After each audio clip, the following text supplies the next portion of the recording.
Shiv, joining us live from Kashmir. Shiv, what has happened overnight? We just saw and heard those shots being fired. Is this routine? Or is this something that, of course, is going to be looked at more seriously given what really took place on Tuesday after those attacks that took place in Pahalgam? Divya, small arms fire, speculative firing, exchanges of fire on the line of control are not uncommon, to be very frank. But in the context of them happening, early this morning, I understand they happened around 1 a.m. Is not a small thing at all. I've just gotten off the phone with the army.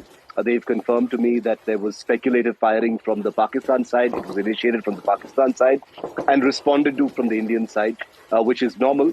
Only small arms were used. You can hear in the audio that there appear to be some kind of machine guns being used. No mortars, no artillery, no heavy weapons of any kind were employed right now. If things escalate, heavy weapons might come into play. But the context of them happening a day after India has more than made it clear that some kind of major action, possibly military, is in the offing, makes this sort of speculative firing, which is otherwise routine, seem like belligerence or seem like an act of aggression.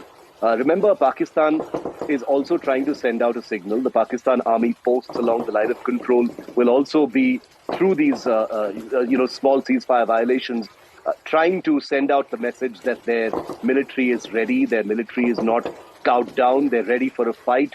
It's almost like saying, bring it on in a small way. At the tactical level, if you zoom into those posts on the line of control, they're not very far apart. So this kind of firing can, in some ways, lead to casualties, but I can confirm that no casualties have taken place in this particular firing. It lasted only for about 25 minutes, according to my information, in different sectors, including the Lipa Valley Uri sector, which is also significant, Divya, because this is where the Uri surgical strikes took place. One of the strikes happened on launch pads in the Lipa Valley in Pakistan-occupied Kashmir, and therefore this is important. Another piece of context, of course, is that the army chief is landing in Srinagar today, where I'm reporting from, and therefore every small or routine escalation of this kind assumes much larger proportions because of the context that they're happening in. With everyone on tenterhooks, with the militaries on both sides kind of braced and ready for, perhaps political orders, this is a sensitive time.